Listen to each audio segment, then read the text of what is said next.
एक बार की बात है, एक छोटे से गांव के पास एक घना और भूतिया जंगल था। लोग कहते थे कि उस जंगल में जाने वाले कभी वापस नहीं लौटते थे।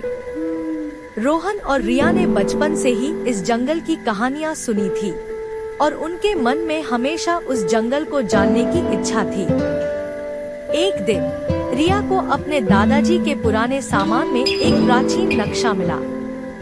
नक्शा उस भूतिया जंगल के रास्तों को दिखाता था और बीच में एक लाल निशान था जो किसी खास स्थान को दर्शा रहा था।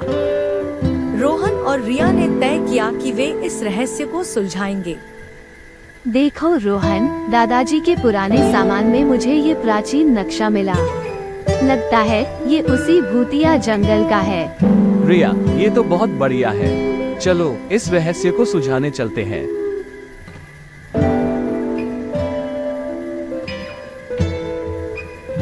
तुमने ये आवाजें सुनी रोहन?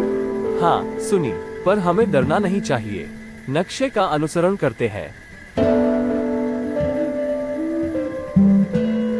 मैं इन चिन्हों की नकल करती हूँ। चलो इसे सुलझाने की कोशिश करते हैं। रिया देखो, इस पेड़ पर कुछ चिन्ह बने हुए हैं। ये शायद कोई कोड है।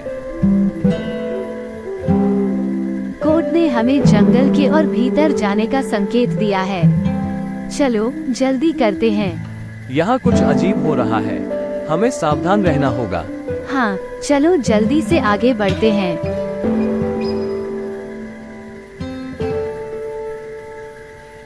यहाँ लिखा है, जो सत्य का अनुसरण करेगा वही मार्ग पाएगा। शायद झरने के पीछे कोई रास्ता हो। चलो देखते हैं। ये जगह तो और भी रहस्यमयी है। हाँ, हमें देखना होगा कि अंत में क्या है। रोहन, यहाँ एक और पहेली है। यह शायद जंगल के भूतिया होने का राज बता रही है। हमें इसे पढ़ना होगा।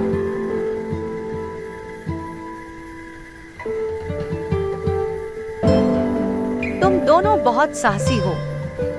मैं इस जंगल की रक्षक आत्मा हूँ। मैंने इसे बाहरी लोगों से बचाने के लिए शापित किया था।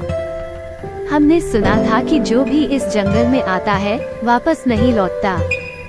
हाँ, लेकिन तुम दोनों ने अपने साहस और सच्चाई से इस रहस्य को सुलझाया है। अब यह शाप समाप्त हो गया है।